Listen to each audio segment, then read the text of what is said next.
অখিল গগৈয়ে কৈ আছে যে আৰু দুদিনৰ ভিতৰত যদি ডেডলাইন পাৰ হৈ যায় তেনে ৰণচন্দ্ৰী ৰুদ্ৰমূৰ্তি ধৰিব। কি ক'ব ছাৰ? অসমত এতিয়া মই ইয়াত আপোনালোকৰ লগত বহি আছো, একটা ৰিলেক্স আছো নে নাই? মানে ইলেকশ্যনৰ ৰিজাল্ট ডিক্লেয়াৰ হৈ গৈছে। আপোনালোকেও 10 জনক গৈ সুধিব। মই বহুত দিনৰ পৰা ৰাজনীতিত আছো, 25 বছৰ হৈ গ'ল। যেতিয়া অলপ টেনচন আছিল, মোৰ মুখতো টেনচন দেখিছিলো। এতিয়া একো নাই। ইলেকশ্যনত মানুহে সিদ্ধান্ত লৈ লৈছে যে বিজেপিক ভোট দিব। বাকী 25টা সিট বা 22টা সিটত মিত্ৰতা হয়, মিত্ৰতা নহয়, এইবিলাক মই চকুৱে দিয়া নাই। কাৰণ মিত্ৰতা হলেও গুৱাহাটীত আমাক কেনেকে হৰুৱাব, মিত্ৰতা হলেও নলবাৰীত আমাক কেনেকে হৰুৱাব, মিত্ৰতা হলেও লখিমপুৰ, ধেমাজি, যোৰহাট, ডিব্ৰুগড়ত আমাক হৰুৱাব নোৱাৰে। শিলচৰ, কৰিম, শ্ৰীভূমি ক'তো এইবাৰ আমাক হৰুৱাব নোৱাৰে। আমাৰ সিট কেইটাত আমি অলৰেডি পজিশ্যনত আহি গৈছো।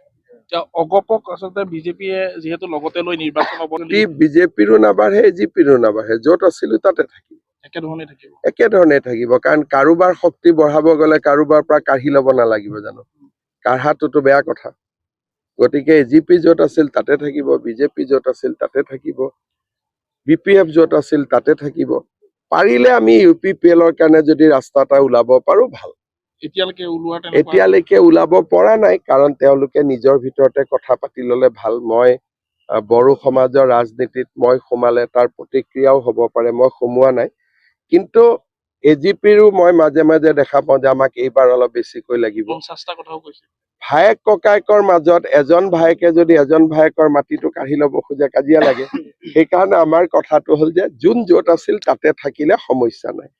চিটৰ নামবিলাক বদলিব পাৰে। ধৰক এইবাৰ মই আগতে জালুকবাৰীত আছিল, এতিয়া নতুন জালুকবাৰী হ'ল। গতিকে পুৰণা জালুকবাৰীটো হাজো শুৱালকুছি হ'ল বোলে, তাতে এজিপিক লাগে, তাতে বিজেপিক লাগে, কমলপুৰক লাগে। চিটবিলাক পৰিৱৰ্তন হ'ব পাৰে, কিন্তু সংখ্যাটোৰ মই বিশেষ পৰিৱৰ্তন দেখা নাই।